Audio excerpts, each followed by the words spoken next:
Muy buenas noches, estimados colegas, buenas noches. Mi nombre es Pastor Galicia, Chief Medical Officer de Grupo Leti. Tengo el honor de o darles la bienvenida a esta actividad webinar de la noche de hoy, de la mano con la Sociedad de Obstetricia y Ginecología de Venezuela, quienes traerán para todos ustedes una interesante actividad seminarial de la mano de un extraordinario profesional para llevar adelante las actividades de moderación de esta actividad. Tendremos con nosotros al doctor Alfredo Caraballo Mata. El doctor Alfredo Caraballo es médico cirujano, especialista en obstetricia y ginecología, también con especialidad en ginecología infantil y juvenil, miembro titular de la Sociedad Venezolana de Obstetricia y Ginecología y miembro de la Junta Directiva de Fundasoc de Venezuela. Será el doctor Caraballo quien llevará adelante las riendas de esta actividad en los siguientes minutos. Recordándoles a ustedes que la misma será grabada y una vez finalizada será colgada en el canal de YouTube de Grupo Leti. Una vez más entonces, bienvenidos y por favor, como un amable recordatorio, ténganse la bondad de apagar sus cámaras, sus micrófonos, así como cualquier otro dispositivo electrónico que pueda causar interferencia con el normal desenvolvimiento de este evento. Y sin más preámbulos, los dejo en la amable compañía del doctor Alfredo Caraballo Mata. Alfredo, los micrófonos son todos tuyos. Bueno, buenas tardes para todas y todos. Muchas gracias, doctor Pastor Galicia, por esta amable introducción. Para nosotros, sumamente satisfecho de nuevamente poder estar con todos y cada uno de ustedes a través de esta actividad que de la mano con la industria farmacéutica hemos estado llevando por parte de la Sociedad de Obstetricia y Ginecología de Venezuela. Y en esta oportunidad, nuevamente en esta alianza con el Grupo Leti, una de las empresas que definitivamente ha apoyado lo que implica la educación médica continua a lo largo de todo este confinamiento y bueno, ya poco a poco se ha ido prácticamente volviendo a una nueva normalidad, pero aún así continuamos con este mismo esfuerzo. Siendo así, se ha programado para la tarde de hoy esta actividad seminarial que, como bien expresaba el doctor Pastor Galicia, se ha titulado Identificación de factores de riesgo en el control prenatal. Bien sabemos la importancia que significa, sobre todo en nuestro país, que salió raspado en los objetivos del milenio, que en los objetivos del desarrollo sostenible también se nos está haciendo cuesta arriba el control de la muerte materna. Y uno de los elementos fundamentales lo constituye justamente un buen control prenatal. Por eso hemos invitado a mi maestro y colega, compañero en este momento de directiva de la Fundación la Sociedad de Obstetricia y Ginecología de Venezuela, Fundasoc, que es brazo educativo de la sociedad, para que nos converse en la tarde de hoy sobre identificación de factores de riesgo en el control prenatal. El doctor Freddy González Arias es especialista en embarazo de alto riesgo obstétrico, como ya lo mencionaba, es actualmente el presidente de Fundasoc hasta el 2023, coordinador de los países andinos para el Comité de Ultrasonido de la Federación Latinoamericana de Sociedades de Obstetricia y Ginecología de Venezuela, jefe del Departamento de Obstetricia y Ginecología del Centro Médico Docente de la Trinidad, coordinador del Fellowship de Diagnóstico Prenatal, representante del Young Donor School y representante de la Sociedad Iberoamericana de Diagnóstico y Terapéutica Prenatal. Así que, sin más preámbulos, doctor Freddy González Arias, háblenos pues, coméntenos cuáles son esos factores de identificación de riesgo en el control prenatal. Bueno, muchas gracias, Alfredo. Muchas gracias a Pastor por la invitación y para participar en este webinar que, como bien decíamos, es bien importante el control prenatal y, como bien decía Alfredo, es uno de nuestros pilares fundamentales dentro de la salud materno-fetal en el país y en cualquier país del mundo, ¿no? Agradecer al Grupo Leti por su participación, su invitación y su apoyo continuo, desinteresado y más que contar con el apoyo de pastores, contar con una empresa que está al lado de la educación, al lado de la academia y al lado de la sociedad de obstetricia y ginecología, que llevamos un trabajo arduo de perfeccionamiento, de mejoría y de alcance de toda la información médica académica a nivel nacional. Bueno, como bien lo decía Alfredo, pues este es mi parte del currículo que yo presento. Actualmente me desempeño en el Centro Médico Docente de la Trinidad y muy pegado de la Sociedad de Obstetricia y Ginecología, y particularmente en estos 2 años que vamos a compartir con Alfredo y el resto del grupo, al lado de Fundasoc, que Fundasoc no es más que el brazo educativo de la Sociedad de Obstetricia y Ginecología, y la sociedad, que tiene más de 70 años actuando dentro de la academia del país, siempre está al tanto de actualizarnos en todo lo que significa educación médica continua. Pues nada, comenzando con la terminología que vamos a hablar. El término diagnóstico prenatal es todas aquellas medidas que estamos realizando o aplicamos encaminadas a detectar en todos los embarazos por igual algún defecto congénito, esta anomalía estructural, morfológica, funcional, molecular, que está presente en ese feto en el momento de la gestación y que se puede manifestar en el embarazo, se puede manifestar en los primeros tiempos o se puede manifestar en cualquier momento de la vida de ese ser futuro por nacer. Así que eso encamina o engloba todos estos mecanismos que nosotros realizamos con la finalidad de diagnosticar de la forma más precoz, más efectiva y más clara cualquier defecto congénito, para de esa forma establecer una comunicación con los padres y dar esa asesoría que ese padre o esa madre necesita para continuar el embarazo y esa gestación, y ayudar a que cuando tengamos ese diagnóstico, pues ofrecerle la mejor condición a ese bebé en el mejor ambiente, apoyado por servicios de neonatología o el servicio integrado que necesitamos, ¿verdad? Asimismo, la Organización Mundial de la Salud nos establece que los servicios de control o diagnóstico prenatal deben estar disponibles a toda la población independientemente de la capacidad de pago.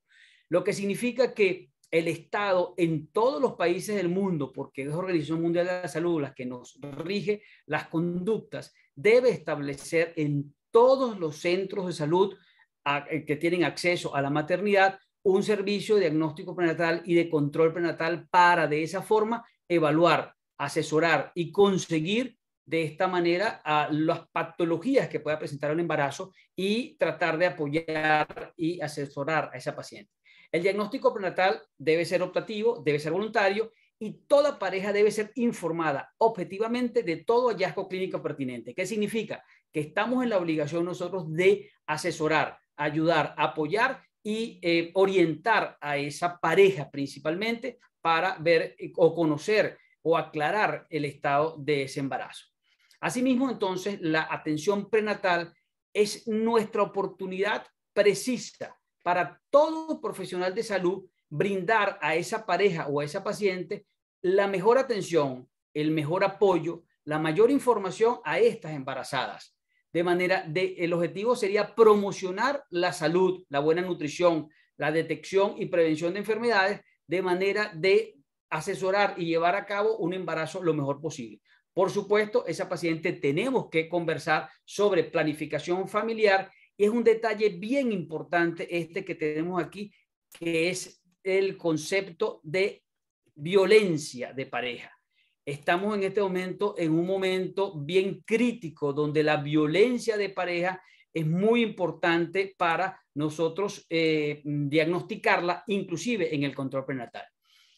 Entrando un poco en el tema, sabemos que en el 2020 fallecieron 303,000 mujeres relacionadas a alguna relación con el embarazo. Muchas de esas mujeres son mujeres sanas, mujeres sin antecedentes importantes, mujeres que por su único detalle fue salir embarazada y eso le causó la muerte. Muchas de esas muertes son relacionadas a una falta de control prenatal, y lo que significa que estas muertes o estas complicaciones, inclusive en esos 2.7 millones de niños que fallecieron durante los primeros 28 días de vida, lo podemos evaluar, lo podemos predecir o lo podemos diagnosticar y evitar perfectamente en un control prenatal. Y fíjense que este detalle, solo el 64% de las mujeres reciben atención prenatal 4 o más veces en todo su embarazo. Eso no solamente es en Venezuela, eso es en el mundo, pero particularmente los que nos compete a nosotros, Venezuela, eso se está presentando en nuestro país con muchísima frecuencia. sin contar el embarazo adolescente que muchas veces nos lleva al control prenatal tardío o muchas veces inexistente en estas pacientes, que nos complica aún más la posibilidad de diagnosticar a estas pacientes. La Organización Mundial de la Salud calcula que en el 2010 hubo 260.000 fallecimientos en el mundo causados por alguna anomalía congénita, lo que representa 7% de todas las muertes neonatales en recién nacidos. Y en Europa, hasta un 25% de los casos de muerte neonatal se deben a anomalías congénitas. ¿Qué significa? Que la anomalía congénita es una obligación dentro del diagnóstico prenatal para nosotros evaluar esa paciente, evaluar ese embarazo, evaluar ese bebé, para de esa forma identificar algún factor que tengamos allí.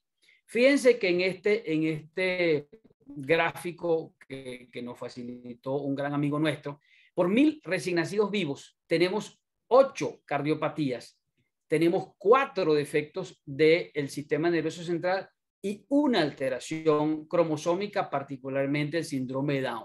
Entonces, fíjense que ahí tenemos 3 patologías bien importantes que tenemos que identificar en el embarazo: los trastornos cardíacos, los trastornos del sistema nervioso central y las alteraciones monogénicas o genéticas asociadas a alguna alteración.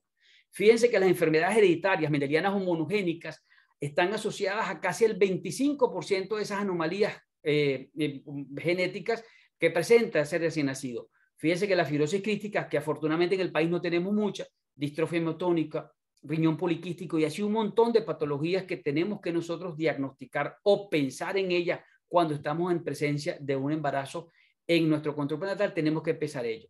Las enfermedades multifactoriales, donde hay una combinación de factores genéticos y factores ambientales. Y aquí tenemos una patología frecuente con mucho impacto en la salud de ese recién nacido o ese niño que está en el útero de esa madre, el defecto de tubo neural. Y aquí ya comenzamos nosotros a hacer acción profiláctica y preventiva con el uso de ácido fólico. Y debemos entonces orientar a esa paciente, inclusive a esta paciente que está acudiendo a un control ginecológico, a esta paciente que va a control de planificación familiar o a una paciente que inicialmente va a un control preconcepcional, el consumo de ácido fólico en todas las pacientes para evitar defectos de tubo neural. Existen malformaciones por efecto teratogénico ambiental, donde participan fármacos, infecciones, tóxicos ambientales, radiaciones y, por supuesto, dentro de los tóxicos ambientales tenemos el tabaco y tenemos el alcohol. Y las anomalías cromosómicas, que aunque están asociadas más o menos a un 2% de todos los nacimientos, pueden representar entre 2 y 14% de todos los defectos congénitos. Así vemos que estas 2 patologías tenemos que en todo momento pensar. Fíjense que la Organización Mundial de la Salud recomienda una atención prenatal como una experiencia positiva del embarazo. ¿Qué significa? Que nosotros tenemos que llevar ese control prenatal a todas nuestras embarazadas de una forma positiva, de una forma pensando en el bienestar de salud de esa mamá y de ese bebé. Tenemos que prestarle el mayor apoyo a esa mamá, porque muchas veces esa mamá está angustiada, está desorientada, está angustiada, está desinformada. Y nosotros, en nuestra obligación dentro del control prenatal, está la de orientación de esta paciente. ¿Cuántas consultas recomienda OMS? Debemos estar aproximadamente en 8 consultas prenatales en nuestras pacientes para de esa forma asegurar que ese embarazo está bien controlado y debemos estar haciéndolo de esa forma. ¿Cuándo iniciarlo? Lo más pronto posible. Yo recuerdo que en mis comienzos de posgrado existían hospitales donde solamente veían a las pacientes después de las 12 semanas y no incluían las pacientes en el primer trimestre, cosa que era un error y actualmente lo corregimos. Tenemos que iniciar ese control prenatal lo más pronto posible, tratar de asesorar y ayudar y motivar inclusive a nuestra secretaria, a nuestras enfermeras para hacer ese contacto precoz con la paciente y que nos vaya contando situaciones de angustia o de orientación y de antecedentes. Más del 80% de los embarazos cursan sin complicaciones. Afortunadamente tenemos esto. Afortunadamente la mayoría de los embarazos son embarazos sanos, sin complicación y sin alteración. Pero ese 20% nos va a llevar a una complicación importante. ¿Cuál es el objetivo principal que tenemos en el control prenatal? La prevención. Así tenemos que entonces nosotros abordar, por supuesto, a nuestra paciente en interrogatorio, en antecedentes, exámenes de laboratorio para descartar infecciones, anemia.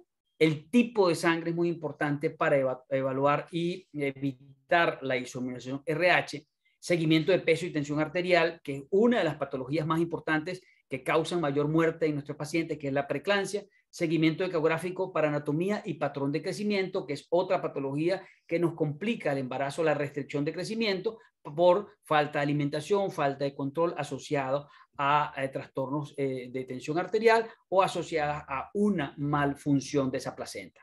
Entonces, en ese control prenatal vamos a hacer intervenciones nutricionales, evaluación materna y fetal, medidas preventivas, intervenciones ante síntomas comunes fisiológicos del embarazo, como es, por ejemplo, las náuseas y los vómitos con medicamentos que tiene el grupo Leti, como es el Cariban, ¿verdad? O el uso de alimentación, el uso de recomendaciones dietéticas, el uso de la forma como el paciente debe alimentarse, para establecer también intervenciones de salud en todos los centros de salud de atención primaria. Y es ahí donde nos corresponde a nosotros y al Estado particularmente mejorar y canalizar la mejor atención prenatal para todas nuestras pacientes, de todas pacientes por igual.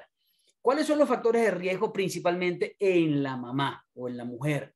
Tenemos los trastornos hipertensivos del embarazo. Son una de las principales complicaciones de mortalidad materna. Y como bien lo decía Alfredo en su introducción, fracasamos en estos objetivos del milenio, donde teníamos que disminuir la mortalidad materna, y la hipertensión no logramos controlarla, la muerte materna no logramos controlarla, la hemorragia posparto no logramos controlarla. No solamente en Venezuela, en muchos países, en la mayoría de los países no se logró controlar estas patologías. La diabetes materna es una patología que veremos nos complica la anemia, las hemorragias, las infecciones, la inmunización y la exposición a tóxicos como el tabaco, el alcohol y la cocaína, que cada vez estamos viendo en nuestras pacientes embarazadas, en nuestras adolescentes, el uso de estas sustancias tóxicas que pueden o van a comprometer la salud de la mamá. Dentro de las patologías del feto, la restricción de crecimiento intrauterino, muchas veces por malfunción placentaria, por mala alimentación, por uso de tabaco y alcohol, las infecciones, las malformaciones congénitas. Estamos en la obligación de hacer evaluación del corazón y del sistema nervioso central. Tenemos que empezar en síndromes cromosómicos y descartarlo, y es el primer trimestre donde estamos trabajando en esto, como veremos adelante. Síndromes genéticos, la complicación del embarazo gemelar, que lo veremos más adelante, cómo se complica el embarazo que está con un embarazo gemelar, y por supuesto el uso de estos tóxicos que estamos viendo.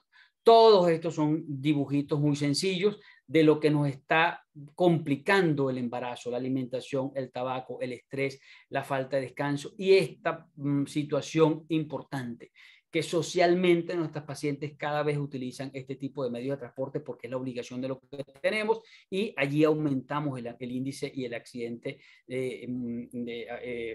vial en estas pacientes. Fíjense que en el mundo este trabajo es de 2022, donde se está tratando de trabajar a través de sistemas computarizados, tratar de predecir las complicaciones del embarazo. O sea que hay una preocupación mundial para evaluar y predecir las complicaciones del embarazo, y de esa forma tratar de disminuir las complicaciones. Particularmente estos dos fenómenos o patologías que pueden estar relacionados en el embarazo, como son la anemia, ¿ok?, que podemos prevenirla en 80% con solamente mejorar la alimentación, con el uso de hierro, con el uso de ácido fólico, con mejoras alimentarias y con apoyo de esta paciente. Nos va a disminuir, por un lado, la hemorragia posparto, porque una paciente que tiene bajos niveles de hemoglobina y que se complica en un hemorragia posparto después que nace ese bebé, se va a complicar y no tiene la capacidad de respuesta para controlar o superar esa patología.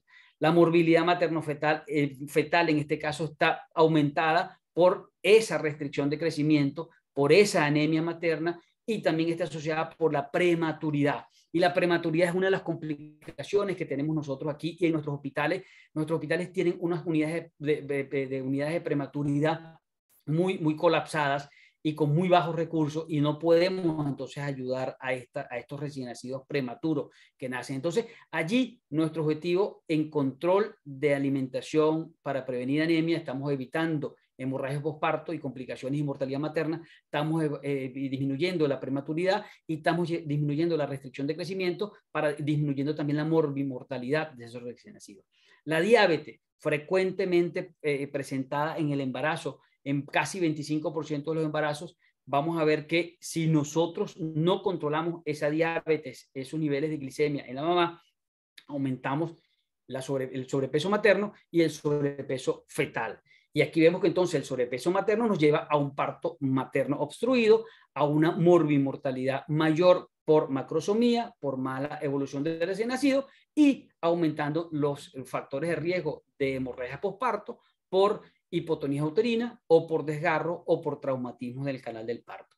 Todo eso nos lleva a tratar de disminuir la mortalidad materna, que es uno de nuestros objetivos y que hemos trabajado en la Sociedad de Obstetricia y Ginecología por muchos años.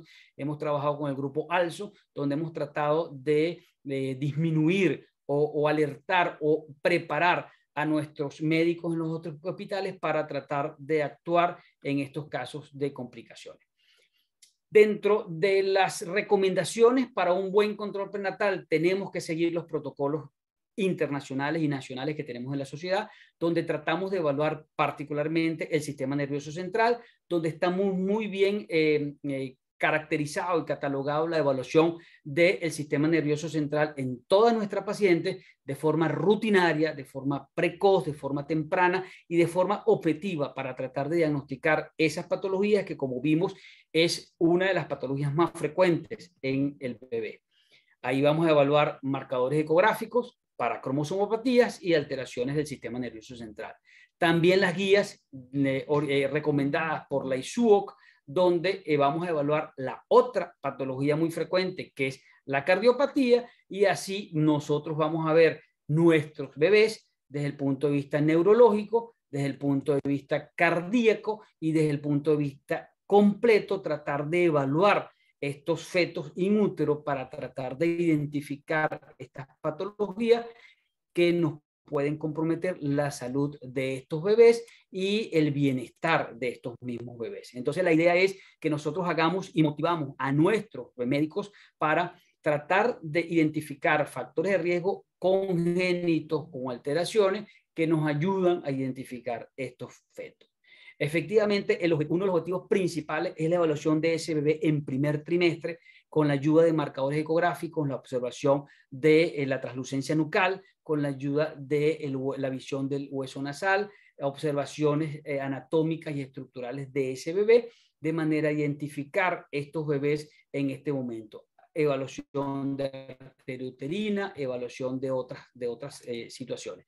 Ecográficamente, por supuesto, la tecnología nos ha ayudado a evaluar estos recién nacidos o estos fetos in útero desde muy temprano con ecografía tridimensional, pero que nos ayuda a evaluar estas bonitas caras, este bebé que nos dice estamos en buenas condiciones, pero no solamente la tecnología tridimensional, que por supuesto es costosa, es complicada y no es accesible para todos, nos puede ayudar a utilizarla. Solamente se las traigo es para recordarles más bien con estas fotos bonitas de lo que tenemos allí, es que ese bebé tenemos que ayudarlo a evaluarlo, a mantenerse in útero y mantener una mamá sana para de esa forma evaluar y disminuir las complicaciones. También tenemos la evaluación de ese embarazo con las arterias uterinas, que con arterias uterinas desde el punto de vista bien temprano del embarazo vamos a identificar estos factores de riesgo que son hipertensión inducida o trastornos asociados al embarazo, trastornos hipertensivos asociados al embarazo, que podemos evaluarlo de forma rutinaria a través de la arteria uterina y saber qué paciente puede tener riesgo de patologías o mal funcionamiento de la placenta y puede estar asociado a restricción de crecimiento y o a preeclampsia o trastornos hipertensivos. Igualmente, la evaluación del cuello en las pacientes, aparentemente se está tratando de universalizar la evaluación del cuello entre las 20 y las 24 semanas para identificar ese cuello que puede estar más corto y que nos puede tener el riesgo de parto prematuro y de esa forma disminuir una de nuestras complicaciones en el embarazo, que es la prematuridad.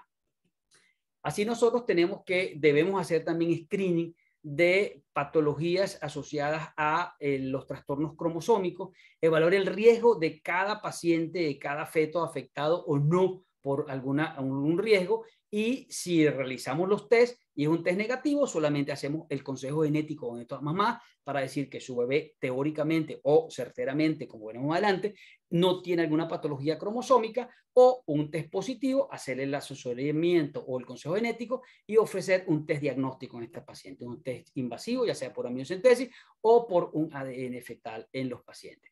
Así vemos cómo ese screening para descartar o identificar pacientes que tienen riesgo aumentado de alteraciones cromosómicas, entre esa ventana mágica que se llama el primer trimestre, entre 11 y 13 semanas más 6 días, utilizando edad materna, evaluación ecográfica con la evaluación de la translucencia nucal, con esos dos marcadores bioquímicos PAF y beta-HCG.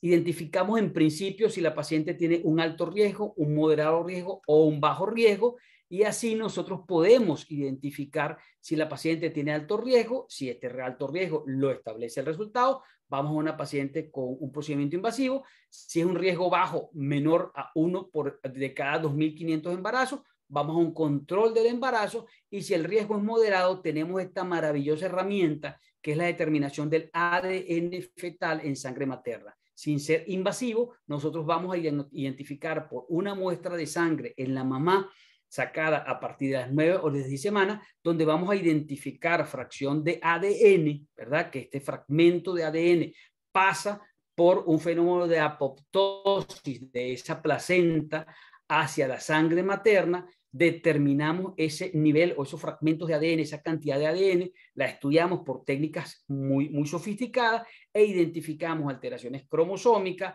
mutaciones, o si quisiéramos identificar alguna otra patología, es perfectamente identificada en los laboratorios, y solamente con una muestra de sangre de la mamá podemos nosotros sin ser invasivos, tener una información bien importante y bien valiosa del estado cromosómico y de ADN de ese bebé.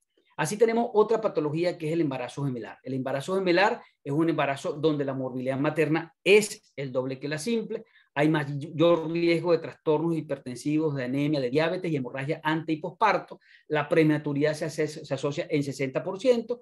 La muerte neonatal es también mayor porque está asociada muchas veces a la prematuridad. Y la tasa de muerte fetal y prevalencia de malformaciones es más alto en este embarazo. ¿Qué tenemos que hacer nosotros idealmente en un embarazo? Determinar la corionicidad y o la amnionicidad en el embarazo gemelar, con preferiblemente en primer trimestre, a través de la presencia de identificación de dos masas o tortas placentarias, y este signo determinado por parecido a la letra lambda, la letra griega lambda, donde nos puede determinar si vamos presente hacia un embarazo monocorial, bicorial, biamniótico o monoamniótico, porque eso va a establecer los factores de riesgo.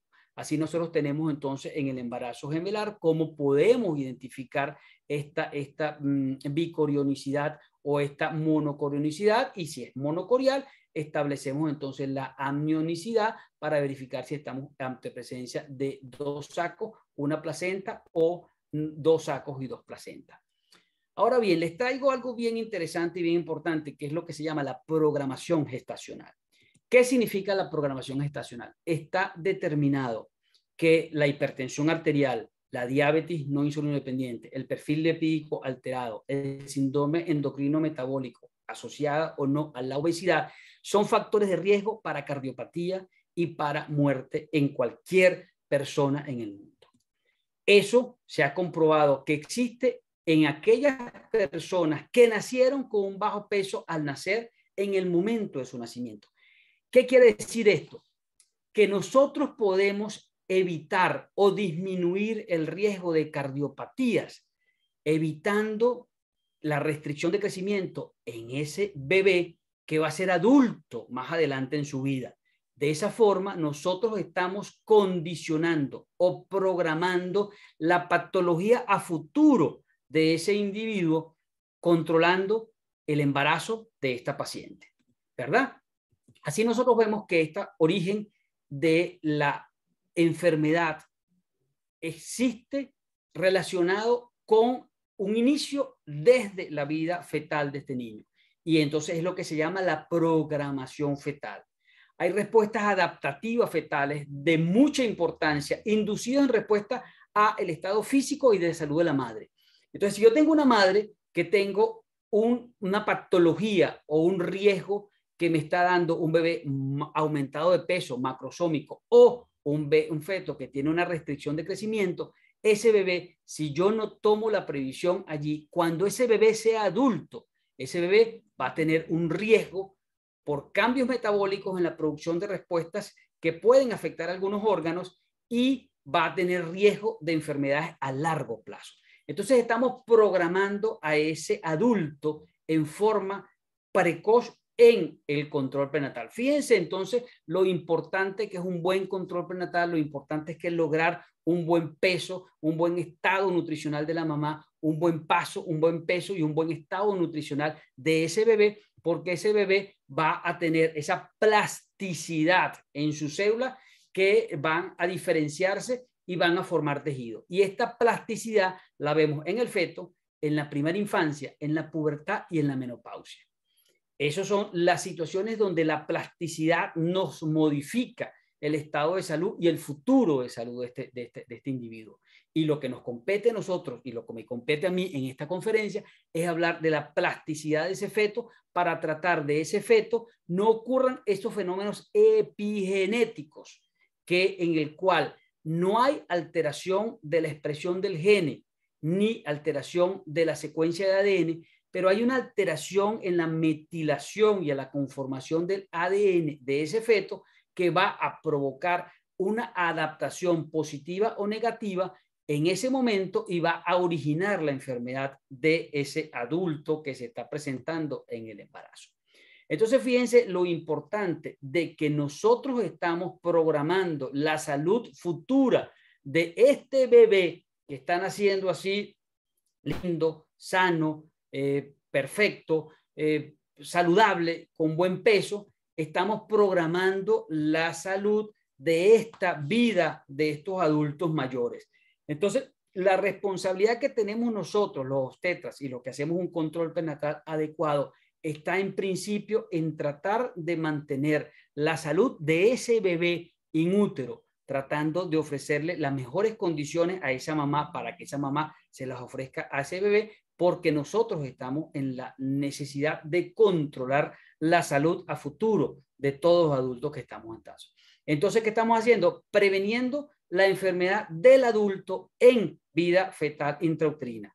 ¿Cómo? Cambiando ese estado epigenético, ese entorno epigenético del feto. ¿Y cómo lo podemos hacer? Desde un estado previo al embarazo, con un óptimo control de peso, un control de la obesidad, control de la diabetes, control de la hipertensión y control y mejoría de esa nutrición de esa paciente, inclusive antes de buscar el embarazo. Por eso nos interesa el control preconcepcional para tratar de evaluar y orientar a esa mamá para que esté en las mejores condiciones físicas, psicológicas y mentales para que ese embarazo se dé de la mejor forma posible, tratar de que no nos desarrolle preeclampsia, tratar de que se implante correctamente el paciente, tratar de que ese bebé se alimente correctamente, tratar de disminuir el consumo de alcohol y tabaco para que esa mamá vaya a ser un medio interno perfecto y no cambie el comportamiento genético que ya está condicionado por el bebé. Y por supuesto, en el control prenatal, que es lo que nos compete a los obstetras, detección y tratamiento de anemia, detección y de tratamiento de la diabetes gestacional, alimentación adecuada, disminuir o evitar completamente el alcohol y el tabaco, y de esa forma vamos a reducir el parto pretérmino, la macrosomía, la restricción de crecimiento, por supuesto el parto obstruido, disminuyendo la mortalidad materna, la hemorragia postparto y ese detalle, las enfermedades del adulto. Entonces, fíjense lo importante de un buen control prenatal en esos factores de riesgo, porque estamos en la obligación no solamente de vigilar y controlar, mejorar el ambiente interno de ese útero para que ese bebé llegue a término, ¿verdad?, en buenas condiciones y llegue sano, sino que si llega sano, a término y con un peso y una alimentación adecuado, estamos ese entorno epigenético del feto no siendo alterado y vamos a disminuir esa adaptación que está haciendo este bebé. Si este bebé hace una restricción de crecimiento,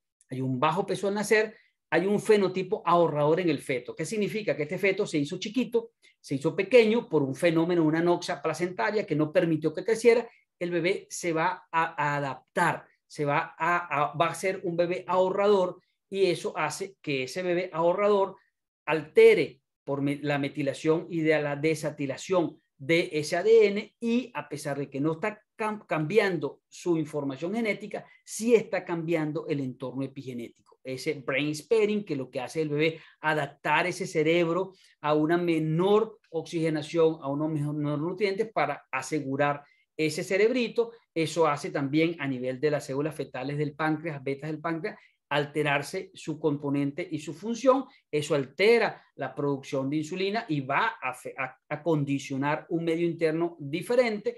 Este bebé va a tratar de compensar lo que no creció in útero en el punto de vista postnatal, y va a producir una secreción inadecuada de insulina que en un principio él va a ser adaptativo, pero a la larga en su vida de adulto lo va a llegar a un riesgo de una diabetes tipo 2. Si por el contrario tengo una madre que tiene aumento de nutrientes exagerados, una mamá obesa, una mamá con una diabetes materna gestacional, va a provocar un feto macrosómico, un bebé con acostumbrado a un medio interno con altos niveles de azúcar. Ese recién nacido responde a una ganancia de peso baja postnatal, porque él creció demasiado, aumentó demasiado de peso, y su match down, que es lo que dice, ahora vamos a controlar el peso, va a llevar a que ese bebé tenga una adaptación, una mala adaptación cardiometabólica en su vida neonatal, y eso lo va a conllevar a mayor riesgo en su vida adulta de cardiopatía, de hipertensión, de obesidad y de mayor riesgo en su vida. ¿Qué significa entonces? Que el embarazo ofrece una ventana de oportunidades muy, muy efectivas, muy importantes para proporcionar y promover en estos centros de salud que nos corresponde, tratar de identificar estos factores de riesgo. ¿Para qué? Para disminuir la tradicional mortalidad de anemia, de diabetes, de hipertensión, de parto pretérmino, de restricción de crecimiento. Tratar de disminuir todos esos factores que ya los conocemos, ya sabemos, pero que ya sabemos que afecta a ese recién nacido in útero, aumentando su morbimortalidad y aumentando la morbimortalidad de la madre, pero también va dirigido a la prevención intergeneracional de estas enfermedades producidas en la vida adulta, como son la diabetes, la hipertensión y enfermedades cardiovasculares, infartos. O sea que nuestro compromiso con la salud del mundo comienza en la vida uterina, y es responsabilidad nuestra de los obstetras tratar de hacer un control prenatal lo más adecuado posible, lo más apegado al bienestar de esa mamá y ese bebé, porque vamos a disminuir todas estas patologías que las vamos a ver en la vida adulta, y que en nuestros casos no fue culpa de nuestras madres, porque esto no existía, pero sí nosotros estamos en la obligación de hacer un buen control prenatal para disminuirle a nuestros hijos, para disminuirle a generaciones futuras enfermedades que van a complicar su estado de salud. De verdad que para mí ha sido un placer, desde mi nicho de trabajo, que es el Centro Médico Docente de la Trinidad, aceptar la invitación de Alfredo Caraballo, de la Sociedad de Obstetricia y Ginecología, de Pastor Galicia y del Grupo Leti, tratando de hacerles un resumen de esta información muy acorde y muy en el tiempo, y tratar de hacer un resumen de los objetivos que se están intentando a nivel mundial, tratando de coordinar y hacer estos factores. Creo que hay algunas preguntas por allí. Pastor Alfredo.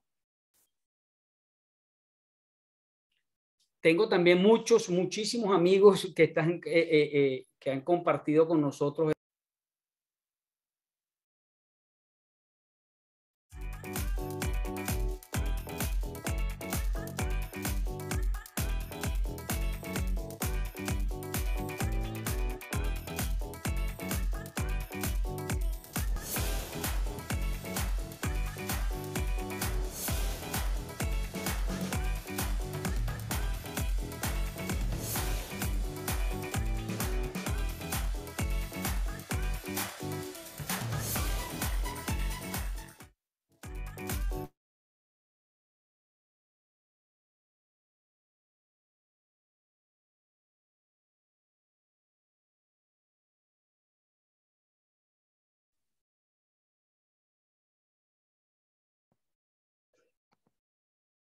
Bueno, muchas gracias, Freddy. Realmente complacido. Definitivamente ha sido un gran gusto escucharte, conversar sobre un tema que te apasiona, y lo sé que sí, y que definitivamente estos más de 200 participantes en el seminario web de la noche de hoy también deben tener la misma apreciación, como hasta ahora lo han estado manifestando en el chat. Por lo pronto, no hay ninguna pregunta por acá, solamente ha sido felicitaciones y las complacencias de este mensaje que nos has transmitido en la noche de hoy.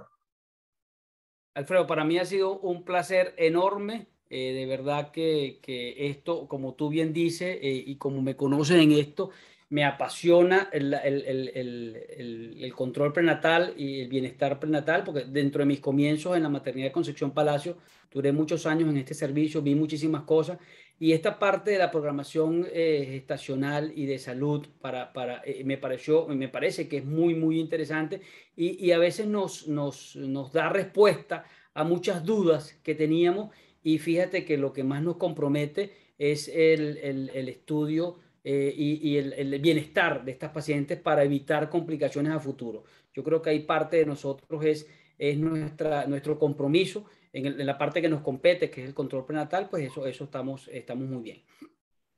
Bueno, sí, de parte, igualmente yo fui testigo cuando fui residente de primer año y estabas allá iniciando, pues, además de que tu tesis había sido amniocentesis temprana, comenzando con esas cordocentesis y Sí, definitivamente siempre adelante, buscando las novedades para beneficiar a nuestras embarazadas y sus productos.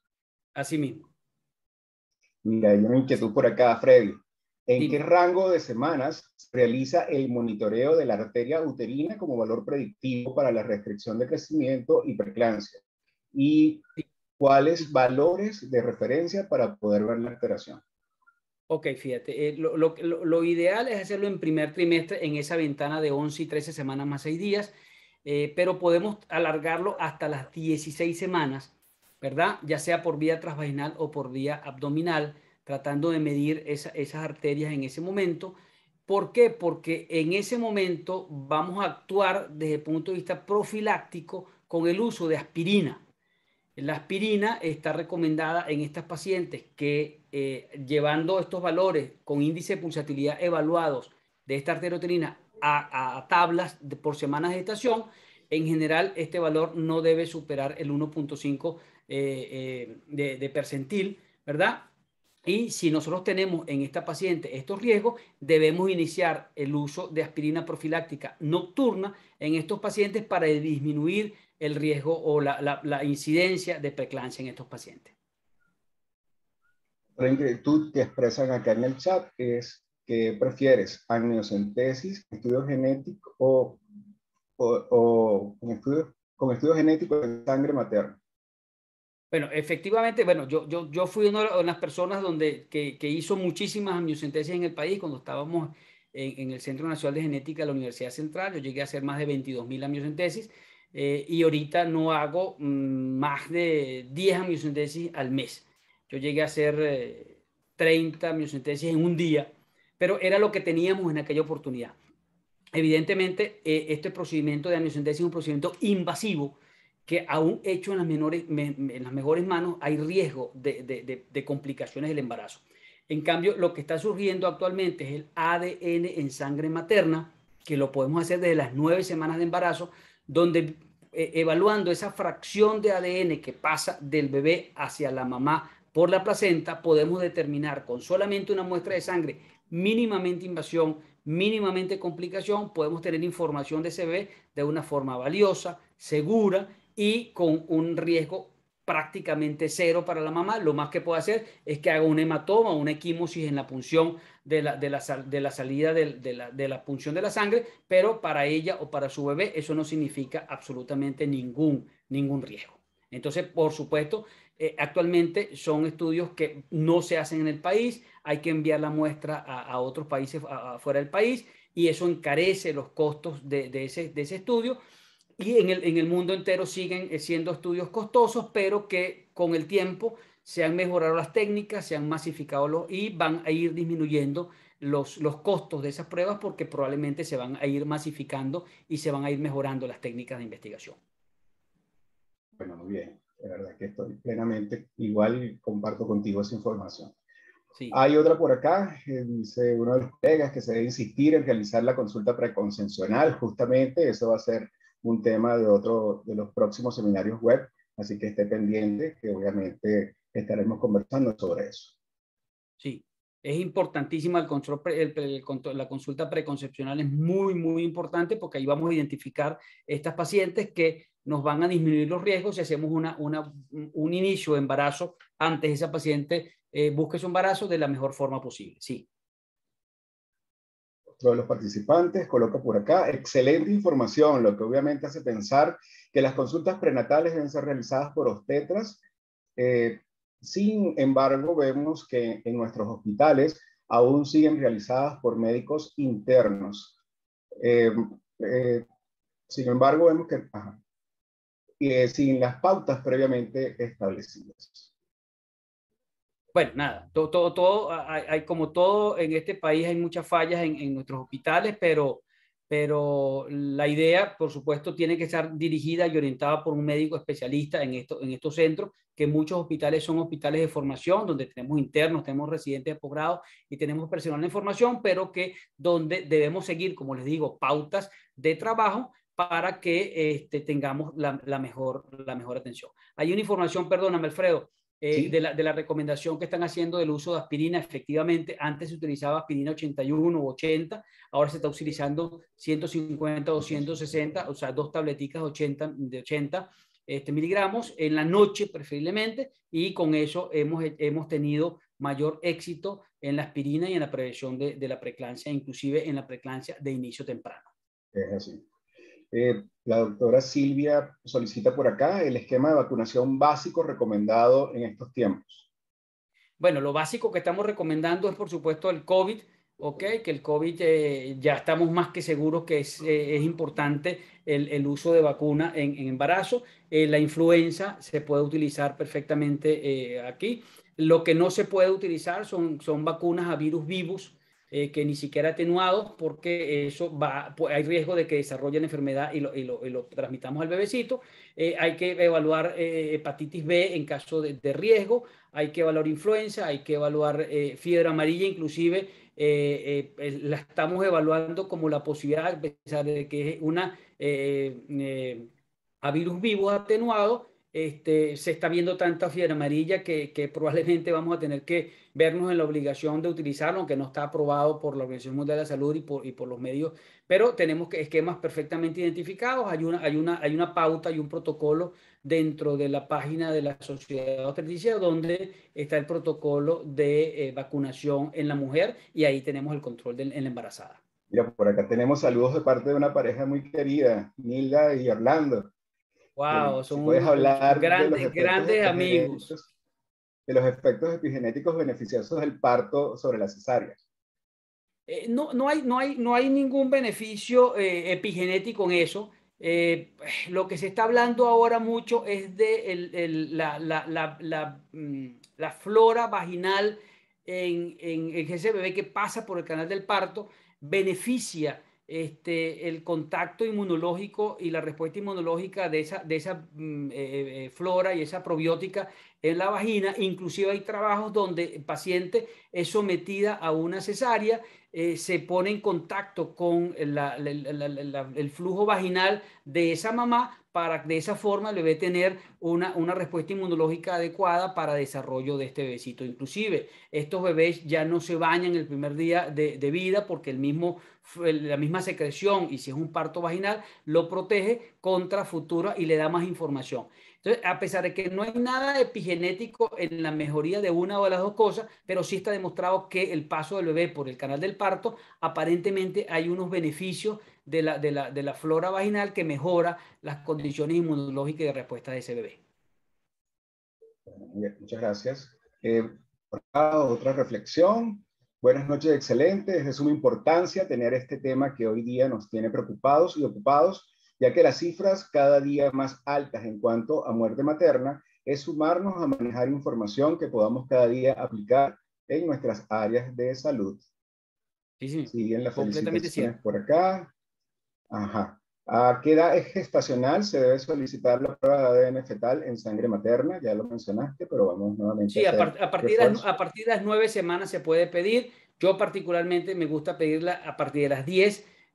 Una semana más, una semana menos no va a representar gran información o gran cambio, pero tenemos mayor fracción de ADN y vamos a tener mayor seguridad de una respuesta más segura y un resultado más seguro cuando tenemos mayor fracción de ADN. Entonces ya a partir de las 9 semanas podemos hacerlo. Yo recomiendo a partir de las 10 por tranquilidad. ¿Okay? Aquí tenemos que tomar en cuenta inclusive hasta la salida del avión de MRW o de HDL que tiene que salir del país, y entonces también tenemos que ajustarnos a los días porque esa muestra va para afuera y tenemos que ajustarnos a esos detalles inclusive por todas las modificaciones de país que tenemos. Es así. Bueno, nada, muchas más felicitaciones y agradecimientos. Con respecto a una inquietud que expresaban por allí, todas las actividades que patrocina el Grupo Leti, posteriormente a su edición, se pueden conseguir en el canal de YouTube del Grupo Leti. Así que esta igualmente será una más de las que podrán ser solicitadas a través de este canal.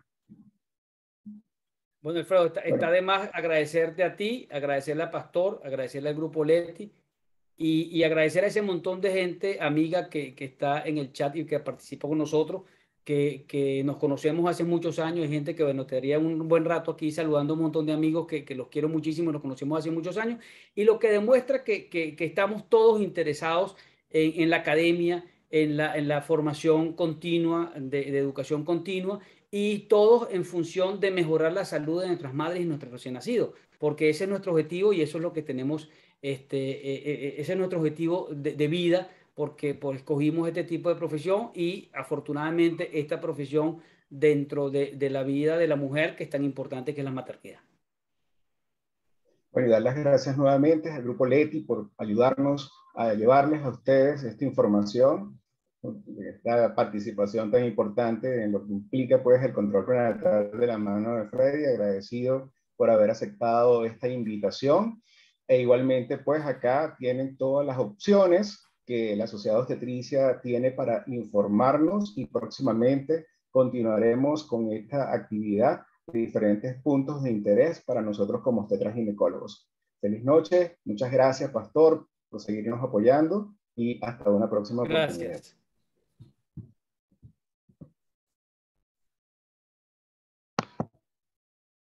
Bueno, yo no quisiera despedirme sin antes agradecerle a todo el público presente, en primer lugar a Freddy por su excelente disertación y por supuesto por todas sus palabras para conmigo y para con Grupo Leti, la excelente moderación también del doctor Alfredo Caraballo, y pues a todos los colegas presentes, muchas gracias por estar allí, pues por ser parte de este nuevo cambio de Grupo Leti.